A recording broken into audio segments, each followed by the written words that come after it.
ভয়াবহ বন্যা মোকাবেলা করছে লক্ষ্মীপুরের লাখ লাখ মানুষ। অনেকের ঘরবাড়ি ডুবে গেছে শিক্ষা প্রতিষ্ঠান ও মসজিদ। প্রতিদিন প্লাবিত হচ্ছে নতুন নতুন এলাকা। পানি বেড়েছে 2 থেকে 3 ফুট। বানবাসী মানুষ জানিয়েছেন, এমন দুর্বিষহ অবস্থা 1988 সালের বন্যার সময়ও হয়নি। এবার বন্যার আগের সব রেকর্ড ভেঙেছে। অব্যাহত ভারী বৃষ্টি ও জোয়ারের ঢলে লক্ষ্মীপুর জেলার 80% এলাকা এখন পানির নিচে। জানা যায়, নোয়াখালী থেকে বন্যার পানি ঢুকে লক্ষ্মীপুরের বিস্তীর্ণ জনপদ ডুবে গেছে। এর সঙ্গে থেমে থেমে বৃষ্টি হচ্ছে পুরো জেলায়।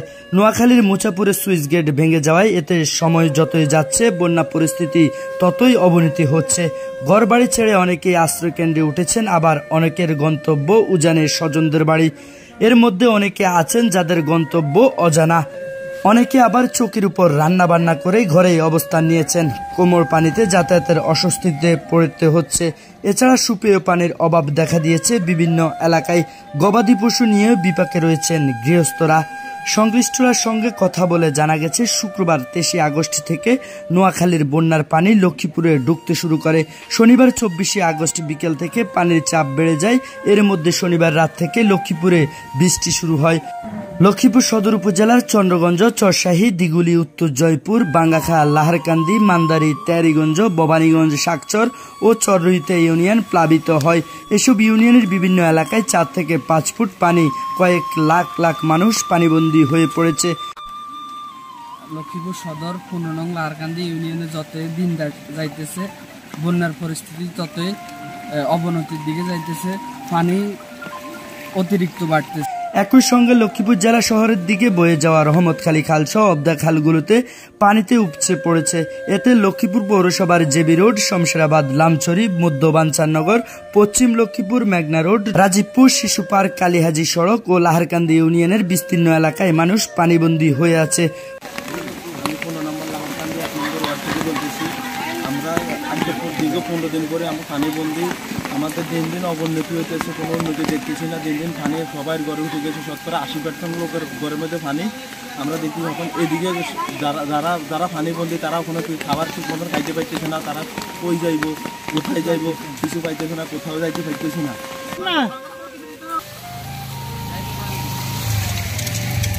খোঁজ নিয়ে জানা গেছে, ভারত থেকে আসা পানিতে নোয়াখালী ও ফেনীতে যখন বন্যা, তখন লক্ষ্মীপুরে প্রবল বৃষ্টিতে জলাবদ্ধতা সৃষ্টি হয়ে পানিবন্দী হয়ে পড়ে মানুষ। এই বৃষ্টিতে জলাবদ্ধতা সৃষ্টি হয়ে রামগতি ও কমলনগর উপজেলার পূর্বাঞ্চলের বহু মানুষ প্রায় 1 মাস জুড়ে পানিবন্দী হয়ে রয়েছে। সদর, রায়পুর, রামগঞ্জের বিভিন্ন ইউনিয়নে পানিবন্দী হয়ে পড়েছিল মানুষ। সর্বশেষ গত শুক্রবার নোয়াখালী বন্যার পানি লক্ষ্মীপুরে ঢুকে পড়ে। এতে লক্ষ্মীপুরে এখন বন্যা কবলিত। এর মধ্যে শনিবার রাতে প্রায় 3 ফুট পানি বেড়ে গেছে বন্যা কবলিত এলাকায়। রহমতখালী খাল হয়ে মেঘনা নদীতে যেন বানের পানি নেমে যেতে পারে, সেজন্য মজুচৌধুরীহাটের 2টি সুইচ গেট সার্বক্ষণিক পর্যবেক্ষণ করছে পানি উন্নয়ন বোর্ডের কর্মকর্তারা। এরপরও কোথাও যেন পানি কমছে না, উল্টো সময়ের সাথে সাথে বানের পানি বেড়েই চলছে। একই সঙ্গে বৃষ্টি হচ্ছে লক্ষ্মীপুরের সর্বত্র। এতে বন্যা কবলিত এলাকায় মানুষের মাঝে আতঙ্ক ছড়িয়ে পড়েছে। এমন পরিস্থিতিতে জেলা ও উপজেলা প্রশাসনের পক্ষ থেকে ও জেলা বিএনপি, জামাত ইসলামী সহ বিভিন্ন সামাজিক ও স্বেচ্ছাসেবী সংগঠনের নেতারা দলীয় নেতাকর্মীদের নিয়ে ত্রাণ বিতরণ করছে বন্যার্থদের মাঝে। তবে অনেকেই এখনো ত্রাণ পাননি বলে জানান। এখন আইনশৃঙ্খলা বাহিনীর কোনো সহযোগিতা যদি পাইতো, তারা ঠিক মতো খাইতে পাইতো। অনেকের ঘরে পানি ঢুকে, অনেকে খাইতে পারে না, অনেকে চুলে পানি ইয়ে চলে না। যদি কোনো লোকজনে যদি কিছু দিত তাহলে তাদের জন্য একটু, আমরা 1 নম্বর ওয়ার্ড থেকে বলতেছি, আমরা যারা আছি এখানের মধ্যে মনে করেন সবাই মিলে এখানের মধ্যে আমরা সবসময়, এখন না কোনোরকম বৃষ্টি হলে আমরা 1 নম্বর ওয়ার্ডের পাশে যারা আছি তারা সবসময় পানি দুর্ভোগ সৃষ্টিকরণ লাগে।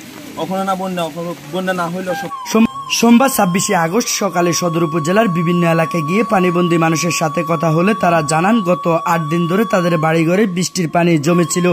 ওই পানি না নামতেই গত 4 দিন ধরে হঠাৎ করে পানি বাড়তে থাকে। শনিবার সারাদিন বৃষ্টি না হলেও রাতে বৃষ্টি হয়। তবে বৃষ্টির পাশাপাশি নোয়াখালীর বন্যার পানি একদিকে চাপ দেয়। এখন প্রত্যেকটি বাড়িতে 3 থেকে 4 ফুট পানিতে তলিয়ে আছে। ঘর বাড়িতে থাকার কোনো পরিস্থিতি নেই। যাদের ঘরে বিটে উঁচু তারা শুধু, অন্যরা আত্মীয় স্বজনের বাড়ি ও আশ্রয় কেন্দ্রে ঠাঁই নিয়েছে। এ বিষয়ে জানতে চাইলে জেলা ও ত্রাণ পুনর্বাসন কর্মকর্তা ইউনুস মিয়া জানান, এখন পর্যন্ত 23,404 জন মানুষ আশ্রয় কেন্দ্রে আশ্রয় নিয়েছে। বন্যার্থদের মাঝে 509 মেট্রিক টন চাল ও নগদ 10 লক্ষ টাকা বরাদ্দ দেওয়া হয়েছে। আশ্রয় কেন্দ্রে শুকনো খাবার বিতরণ করা হচ্ছে বলে জানান তিনি। লক্ষ্মীপুর পানি উন্নয়ন বোর্ডের নির্বাহী প্রকৌশলী নাহিদুজ্জামান খান বলেন, সদরের রহমতখালী খাল, রামগতি কমলনগরের বুলুয়া নদী ও আবদা খালগুলো দিয়ে বন্যার পানি ঢোকায় লক্ষ্মীপুরের লোকালয়ে পানি বেড়েছে।